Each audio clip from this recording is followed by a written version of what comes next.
Friend, আশা করছি সবাই ভালো এবং সুস্থ আছো। আজকে তোমাদের ক্লাস 11 কম্পিউটার অ্যাপ্লিকেশনের ডে 5 ক্লাস। কম্পিউটারের সিস্টেম আজকে কিন্তু ক্লাসিফিকেশন অফ কম্পিউটার হবে। ইউনিট 1-এর ক্লাসিফিকেশন অফ কম্পিউটারের শ্রেণী বিভাগ। তো দেখো, কম্পিউটারকে আমরা বেসিক্যালি তিনটি ভাগে ভাগ করতে পারি। কি অ্যানালগ কম্পিউটার, ডিজিটাল কম্পিউটার আর হাইব্রিড কম্পিউটার।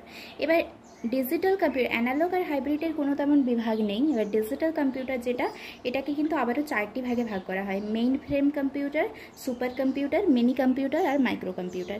এবার মেইন ফ্রেম, সুপার আর মিনি কম্পিউটার এর কোনো বিভাগ নেই। মাইক্রো কম্পিউটার যেটা, মাইক্রো কম্পিউটারকে কিন্তু আবারও 4টে ভাগে ভাগ করা হয়েছে। কি ডেস্কটপ, ল্যাপটপ, পাম্পটপ আর নোটবুক। ডেস্কটপ, ল্যাপটপ, পাম্পটপ আর নোটবুক। ক্লিয়ার? এবার এগুলো আমরা এক্ষুনি আলোচনা করছি, দেখতে থাকো। তো দেখো, কম্পিউটারকে বেসিক্যালি তিনটি ভাগে ভাগ করেছিলাম, অ্যানালগ, ডিজিটাল আর হাইব্রিড। তাহলে অ্যানালগ কম্পিউটার কি? অ্যানালগ কম্পিউটার বলতে বোঝানো হয়েছে এই ধরনের কম্পিউটারে সঠিক ফলাফল কিন্তু পাওয়া যায় না। তুমি যদি কম্পিউটারে একটা সঠিক ফলাফল পেতে চাও, এই ধরনের কম্পিউটার তোমার ইউজ করা যাবে না, কেননা এখানে কিন্তু সঠিক ফলাফল পাওয়া যাবে না।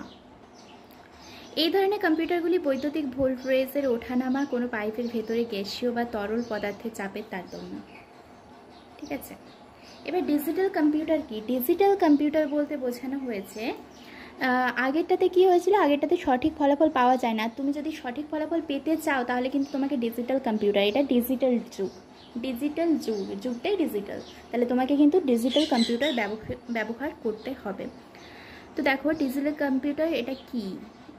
এই ধরনের কম্পিউটার ডিজিটাল নির্দেশে 0 এবং 1, এটা কিন্তু খুব ইম্পর্টেন্ট। ঠিক আছে? 0 এবং 1 এই দুটি সংখ্যা দিয়ে কাজ হয়। ডিজিটাল কম্পিউটারে 0 আর 1 সংখ্যা দিয়ে, এই দুটো সংখ্যা দিয়ে বেশিরভাগ কাজ হয়ে থাকে। তো এখানে ডিজিটাল কম্পিউটারের ক্ষেত্রে 0 কথার অর্থ হলো অফ আর 1 কথার অর্থ হলো অন। এটা কিন্তু তোমাদের প্রত্যেককে মনে রাখতে হবে, খুব ইম্পর্টেন্ট একটা কোয়েশ্চেন। 0 কথার অর্থ হচ্ছে অফ আর 1 কথার অর্থ হলো অন। কোয়েশ্চেন এরকম আসতে পারে, ডিজিটাল কম্পিউটারে 0 কথার অর্থ কী? 0 কথার অর্থ হচ্ছে অফ আর 1 কথার অর্থ হচ্ছে অন। যে সকল গণনার কাজে সঠিক বা সূক্ষ্ম ফলাফল পেতে হলে তোমাকে ডিজিটাল কম্পিউটার ব্যবহার করতে হবে। কোনো একটা গণনা, সঠিক ফলাফল বা ছোট্ট কোনো ফলাফল পেতে হলেও কিন্তু এই ডিজিটাল কম্পিউটারকেই ব্যবহার করতে হবে। অ্যানালগ কম্পিউটার ব্যবহার করা যাবে না, কেননা এখানে ভুল তথ্য পাওয়া যায়, মানে সঠিক তথ্যটা পাওয়া যায় না। সব ক্ষেত্রে সঠিক তথ্য কিন্তু এখানে পাওয়া যায় না, আর ডিজিটাল কম্পিউটারে সব ক্ষেত্রেই তুমি সঠিক তথ্যটা পেয়ে যাবে। এবার হাইব্রিড কম্পিউটার কি? অ্যানালগ কম্পিউটার যা কাজ করছিল, ডিজিটাল কম্পিউটার যা কাজ করছিল, এই দুটো কাজই হবে কিন্তু হাইব্রিড কম্পিউটারে। তো দেখো কি বলা হয়েছে, যে সকল কম্পিউটারে অ্যানালগ এবং ডিজিটাল এই দুটো কম্পিউটার প্রযুক্তি ব্যবহৃত হয়, মানে অ্যানালগেরও ব্যবহার হবে আবার ডিজিটালেরও ব্যবহার হবে, সেই কম্পিউটারকে বলা হচ্ছে হাইব্রিড কম্পিউটার। যেমন রোবট। এই ধরনের কম্পিউটারগুলি হাসপাতালে বেশি ব্যবহার হয়। তাহলে কোয়েশ্চেন আসতে পারে, হাইব্রিড কম্পিউটার কোথায় বেশি ব্যবহার হয়? সেটা কিন্তু অ্যান্সার, হাসপাতালে বেশি ব্যবহার হয়ে থাকে। এবার যেটা ডিজিটাল কম্পিউটারকে আমরা আবার 4টা ভাগে ভাগ করেছিলাম। কি super computer, mainframe computer, mini computer আর মাইক্রো কম্পিউটার। এবার এই কম্পিউটার এগুলো কাকে বলবো, তোমাদেরকে কিন্তু এইটা এমসিকিউ আসতে পারে, সেজন্য তোমাদের যেভাবে ছকটা দেখিয়েছিলাম না আগে, ওই ছকটা সেইভাবেই তোমাদেরকে মুখস্থ করতে হবে। মানে সুপার কম্পিউটার পরেই কিন্তু মেন ফ্রেম আসবে, তার আগে কিন্তু না।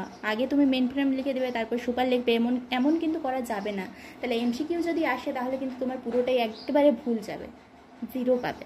সেজন্য তোমাকে কিন্তু সুপারের পরে মেন ফ্রেমের পরে কিন্তু মিনি কম্পিউটার, তারপরে মাইক্রো কম্পিউটার, এইভাবেই তোমাকে লিখতে হবে। তো দেখো, সুপার কম্পিউটার কি? এই ধরনের কম্পিউটারগুলি গণনা করার ক্ষমতা অনেকটাই বেশি। ঠিক আছে? এটা হলো পৃথিবীর আবিষ্কৃত সর্বাপেক্ষা শক্তিশালী এবং দ্রুতগতি সম্পন্ন কম্পিউটার। তাহলে পৃথিবীর আবিষ্কৃত সর্বাধিক শক্তিশালী এবং দ্রুতগতি সম্পন্ন কম্পিউটারের নাম কি? Super computer. এই কম্পিউটারগুলি আবহাওয়ার পূর্বাভাস, তৈলখনির সন্ধান, অস্ত্র গবেষণা, মিলিটারি রিসার্চের কাজে কিন্তু ব্যবহৃত হয়ে থাকে। ভারতে তৈরি প্রথম সুপার কম্পিউটার হচ্ছে PRAM 2000, মনে রাখবেন। নেক্সট দেখো, মেইন ফ্রেম কম্পিউটার কি? মেইন ফ্রেম কম্পিউটার হচ্ছে যে সুপার কম্পিউটারের থেকে এর শক্তি একটু কম আর কি। সুপার কম্পিউটার থেকে ইহা হলো কম শক্তিশালী। ইহার সাহায্যে বড় বড় এবং জটিল গণনার কাজ সম্পন্ন করা হয়ে থাকে। এই কম্পিউটারগুলি দেশের প্রতিরক্ষা দপ্তর এবং বিমান ও রেল পরিষেবায় ব্যবহার হয়। দেশের প্রতিরক্ষা দপ্তর এবং বিমান ও রেল এর ব্যবস্থায় কিন্তু ব্যবহৃত হয়ে থাকে কোন কম্পিউটার না মেইন ফ্রেম কম্পিউটার। নেক্সট দেখো মিনি কম্পিউটার। মিনি কম্পিউটার কি, what is mini computer? Main ফ্রেমের থেকে ইহার কাজ করার ক্ষমতা এবং গতি দুটোই একটু কম, মানে সুপারের থেকে মেইন ফ্রেমেরটা কম ছিল, এবার মেইন ফ্রেমের থেকে মিনি কম্পিউটারে আরও কম হবে, ঠিক আছে। এই ধরনের কম্পিউটারে একসাথে একাধিক প্রোগ্রাম চালানোর ক্ষমতা রাখে এবং একাধিক ব্যবহারকারী বসে কাজ করতে পারে। এই কম্পিউটার এখানে মাল্টি ইউজার আর মাল্টি প্রসেসিং এর কাজে কিন্তু এই কম্পিউটার মিনি কম্পিউটারটা ব্যবহার হয়। মাল্টি প্রসেসর আর মাল্টি প্রসেসিং আর মাল্টি ইউজারের কাজে কিন্তু এই মিনি কম্পিউটারই ব্যবহার হয়ে থাকে, ঠিক আছে। এবারে যেটা আছে মাইক্রো কম্পিউটার কি? মাইক্রো কম্পিউটার বলতে বোঝানো হয়েছে এই কম্পিউটারটা মিনিট থেকেও শক্তিশালী, মানে কম শক্তিশালী, ঠিক আছে। এই কম্পিউটারগুলি আকারে ছোট, আকারে খুবই ছোট কোয়ালিটি হয়ে থাকে। মাইক্রো মানেই তো ছোট, ঠিক আছে, মাইক্রো মানেই ছোট। এবার মাইক্রো কম্পিউটার যেহেতু বলছে, এই কম্পিউটার নিশ্চয়ই আকারে ছোট হবে। এবং এটা কি হয়, সিপিইউতে মাইক্রো প্রসেসর হিসেবে ব্যবহৃত হয়। সিপিইউতে মাইক্রো প্রসেসর ব্যবহার হয়।